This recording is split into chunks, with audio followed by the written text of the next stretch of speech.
មេចៅនៃតូហ៊ុនសែនឯហ្នឹងទៅបានភាពជ័យជំនះរបស់ប្រជាពលរដ្ឋដូច្នេះគេបានជំរុញឲ្យលោកឯងទៅស្រាវជ្រាវដើម្បីឲ្យរកឃើញបញ្ជាក់ពីបញ្ហាពីភាពរោងអយុត្តិធម៌លោកឯងនៅតែមិនបង្ហាញឲ្យគេសុំភាពចរចាលោកឯងនៅតែវាយធ្វើតាមទង្វើអ្វីដែលលោកឯងធ្វើមិនចូលមិនចង់សហការនៅតែលោកឯងប្រើអំណាចរហូតទទួលពេលហ្នឹងលោកឯងមកចង់ថាឲ្យគេលោកឯងជាប់ទៅតាមច្បាប់រដ្ឋធម្មនុញ្ញលោកឯងជាប់នៅពាក្យផ្លន់គេទេលោកឯងមិនមកជាប់នៅក្នុងច្បាប់រដ្ឋធម្មនុញ្ញលោកឯងទៅផ្លន់ភាពជ័យជំនះរបស់ប្រជាពលរដ្ឋគុំពាត់គេភាពជ័យជំនះរបស់ប្រជាពលរដ្ឋកែនៅទស្សនៈទាំងអស់ញ៉ាត់កែនៅទិន្នន័យបឋមហើយលោកឯងមកចង់ថាអូឲ្យគេចុះទៅតាមរដ្ឋធម្មនុញ្ញមួយណាព្រោះលោកឯងជាចៅហើយនេះបង្កើតច្បាប់ខ្លួនឯងអ្វីដែលលោកឯងធ្វើហ្នឹងមិនបានធ្វើទៅតាមនីតិវិធីនៅក្នុងច្បាប់អន្តរជាតិនឹងដែលថ្ងៃ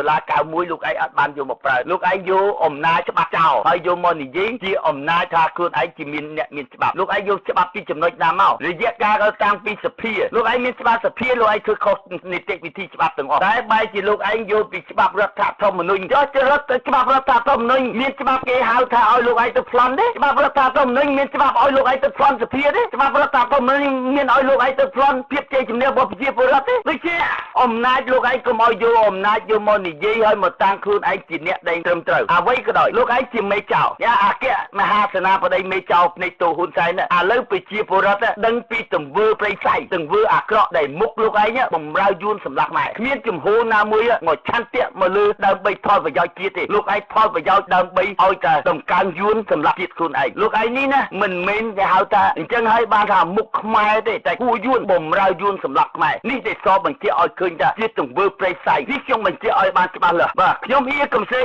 ខ្ញុំបញ្ជាក់ឲ្យបានច្បាស់លាស់ទៅលើអគ្គមហាសេនាបតីមេចៅភ្នែកតូហ៊ុនសែនឲ្យបានច្បាស់លាស់ណាលោកឯងមិនមែនដើម្បីផលប្រយោជន៍ជាតិទេលោកឯងដើម្បីផលប្រយោជន៍យួនបំរើយួនសម្លាប់ខ្មែរនៅតែមិនគិតគូរពីផលប្រយោជន៍ជាតិថែមទៀតហើយកុំឲ្យយកទស្សនៈច្បាប់យកមកនិយាយច្បាប់នឹងគេហៅថាជាច្បាប់ចោលមិនមែនជាច្បាប់ជាតិទេបាទខ្ញុំចាក់បន្ថែមទៀតខ្ញុំសូមបញ្ជាក់ឲ្យគ្មានការបោះឆ្នោតនៅនេះព្រោះគ្មានអ្នករំលាយសភាហើយក៏គ្មានយន្តការណាកំណត់អំពីការបោះឆ្នោតមុនអាណត្តិនោះទេហើយក្រៅពីការចែងនៅក្នុងរដ្ឋធម្មនុញ្ញក៏នៅមានការចែងនៅក្នុងច្បាប់បោះឆ្នោតច្បាប់បោះឆ្នោតចងជាប់ជាចំណងទៅដល់គឺ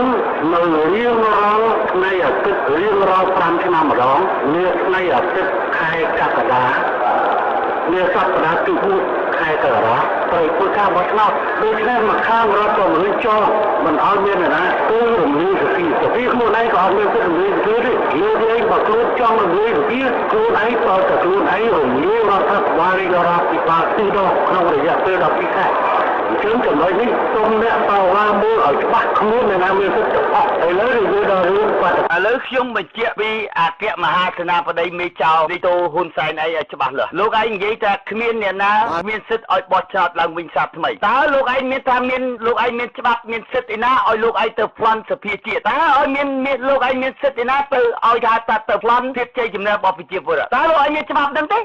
បើលោកឯងចង់និយាយពីបញ្ហាច្បាប់តើច្បាប់លោកឯងហ្នឹងតើវាមានច្បាប់ឲ្យលោកឯងទៅប្លន់ភាពជ័យជំនះរបស់ប្រជាពលរដ្ឋទេហើយវាឲ្យលោកឯងទៅប្លន់ភាពនៅក្នុងរដ្ឋសភាទេបើគេហៅក្រមងារ120តើលោកឯងហេតុអីបានហៅថាសភាឯកបៈគេហៅថាសភាដែលប្លន់ពីភាពជ័យជំនះរបស់ប្រជាពលរដ្ឋប្រើអំណាចទៅលើខ្លួនឯងហើយខ្លួនឯងយកច្បាប់ពីណាមកយកឯងចង់និយាយពីច្បាប់លោកឯងអញ្ចឹងមកខ្ញុំបង្កើតថាច្បាប់វាមាន2លោកឯងយកច្បាប់ចោលតែទៅលោកឯងមិនដែលប្រើច្បាប់ទៀតទេចំណុចហ្នឹងហើយកុំឲ្យកុំឲ្យលោកឯងនិយាយយកពីច្បាប់មកនិយាយលោកឯងកុំឲ្យយកច្បាប់ចោលមកនិយាយជាមួយច្បាប់ទៀតនេះខ្ញុំប្រាប់លោកឯងឲ្យច្បាស់លាស់រាល់បញ្ហាសកម្មភាពក៏ដោយបើលោកឯងគួរតែដឹងខ្លួនលោកឯងដើរចេញដោយសម្រួលកុំឲ្យគេអូសក្បាលលោកឯងចុះចេញនេះខ្ញុំប្រាប់ឲ្យបានច្បាស់លាស់ពីសកម្មភាពឥឡូវទៅលោកឯងមិនអាចបង្កហៅថាមកបំផិនមតិជាតិនិងមកបំផិនមតិអន្តរជាតិដែលប្រជាជាតិខ្មែរយើងនៅទូទាំងពេញពិភពលោកដែលគេមើលឃើញពីទង្វើព្រៃផ្សៃរបស់ជនពីលហើយគេហៅអគ្គមហាសេនាបតីមេចៅភ្នែកតូហ៊ុនសែនឯងបន្តទៀតទេឥឡូវគេមើលឃើញច្បាស់ណាស់រាល់សកម្មភាពនយោបាយដែលលោកឯងមកបំភាយជំនះរបស់ប្រជាពលរដ្ឋបំផ្លាញទឹកដីគំនិតជនជាតិខ្លួនឯងលើកជនជាតិអ្នកដទៃឲ្យចូលមកសម្លាប់ជាតិខ្លួនឯងនេះដែលសបញ្ជាក់ឲ្យឃើញថាមនុស្សលោកឯងហ្នឹងគឺបំរើតែផលប្រយោជន៍ខ្លួនឯងបាក់ពួកខ្លួនឯងតែមិនគិតពីផលប្រយោជន៍ជាតិទុកសោកវេទនាគេជាមនុស្សណាគេមិនមែនជាសត្វទេលោកឯងក៏ជាមនុស្សដែរហើយបានលោកឯងមិនយល់ពីសកម្មភាពរបស់ប្រជាជាតិខ្លួនឯងកើតនៅលើទឹកដីខ្មែរបែរជាមិនគិតពីទឹកដីខ្មែរទៅបំរើយួនសម្លាប់ជាតិខ្លួនឯងនេះជាទង្វើមនុស្សដែលអាក្រក់ជាងគេបំផុតនៅក្នុងពិភព លោកឯងគួរតែដឹងតែខ្លួនឯងទៅនឹងធ្វើយ៉ាងម៉េចដើម្បីគិតគូរពីផលប្រយោជន៍ជាតិតែលោកឯងមិនបានគិតគូរពីផលប្រយោជន៍ជាតិទេមិនទន្ទឹមមកប៉ុណ្្នឹងលោកឯងកំពុងតែសម្លាប់ពូជពងដៃជោគេហៅថាដៃជោហ៊ុនជនពីលបហាជាតិនេះបើមិនចឹងទេលោកឯងកុំភ្លេចលោកឯងរស់មិនបានយូរទេតែពូជពងវងតកូហ៊ុននឹងជួបនៅភាពមហន្តរាយទៅថ្ងៃក្រោយដោយខានប្រមាណមកនេះខ្ញុំបញ្ជាក់ឲ្យបានច្បាស់លាស់ទៅលើអគ្គមហាសេនាបតីមេចៅភ្នែកទូហ៊ុនសែនស្ដាប់ខ្ញុំឲ្យបានច្បាស់លាស់បាទខ្ញុំនឹងចាក់បន្ថែមទៀតការបិទផ្លូវខ្ញុំសូមការទៅបញ្ជាក់ថាបិទផ្លូវតើប៉ះពាល់ដល់អ្វីមិនមែនប៉ះពាល់ដល់រដ្ឋាភិបាលក្រុមរាជរដ្ឋាភិបាលក្រុមស្ថាប័នរបស់រដ្ឋមួយចំនួនទេប៉ះពាល់ដល់ប្រជាជន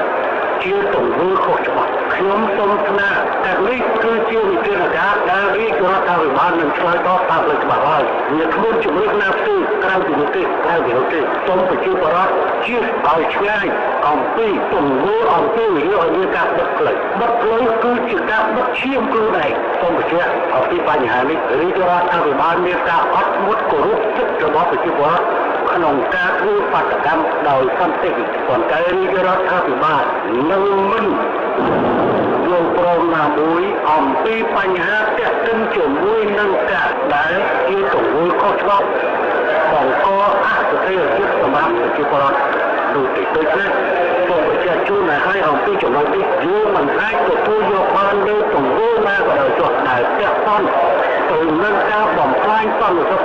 របស់ជាតិហើយខ្ញុំសូមថ្នាក់ឲ្យមានការប្រុងប្រយ័ត្នចំពោះបាតដៃទី3ខ្ញុំក៏បានបញ្ជាក់ទៅអគ្គមហាសេនាបតីមេចៅភ្នែកទូលោកឯងស្ដាប់ឲ្យបានច្បាស់លាស់ដែរទៀតឲ្យហៅថាបិទផ្លូវមិនមែនបិទឈាមខ្លួនឯងទេគឺបើកឈាមខ្លួនឯងដើម្បីរកដំណោះស្រាយនៃជាតិរកដំណោះស្រាយនៃសេចក្តីសុខនៃជាតិរបស់ប្រជាជាតិរបស់ប្រជាពលរដ្ឋដូចទេមិនមែនប្រជាជនទេអ្វីដែលរដ្ឋសម្ដីអគ្គមហាសេនាបតីមេចៅភ្នែកទូហ៊ុនសែនហ្នឹងតែងតែហៅប្រជាជនបងប្អូនជនរួមជាតិយល់ឲ្យពាក្យច្បាស់លាស់គេហៅថាប្រជាជនដែលនៅក្រោមអំណាចផ្ដាច់ការយើងមើលទៅមនុស្សម្នាក់គេហៅថាជនពីលបហាជាតិនេះបានន័យថាជាអគ្គមហាសេនាបតីមេចៅភ្នែកទូហ៊ុនសែននេះមិនដែលចាត់ទុកប្រជាពលរដ្ឋទេគេចាត់ទុកជាប្រជាជនទេនៅក្រោមអំណាចផ្ដាច់ការរបស់គេតាំងពីដើមមករយៈកាលកន្លងមកគេប្រើតែពីច្បាប់តែច្បាប់មិនដែលយកច្បាប់ជាតិមកប្រើយកច្បាប់ចោលមកប្រើដូចជាសកម្មភាពនយោបាយមកទល់សប្តាហ៍បានន័យថាយើងមើលវិញមុខឃើញឲ្យច្បាស់ហើយគេហៅថាអគ្គមហាសេនាបតីមេចៅភ្នែកទូហ៊ុនសែនហ្នឹងជា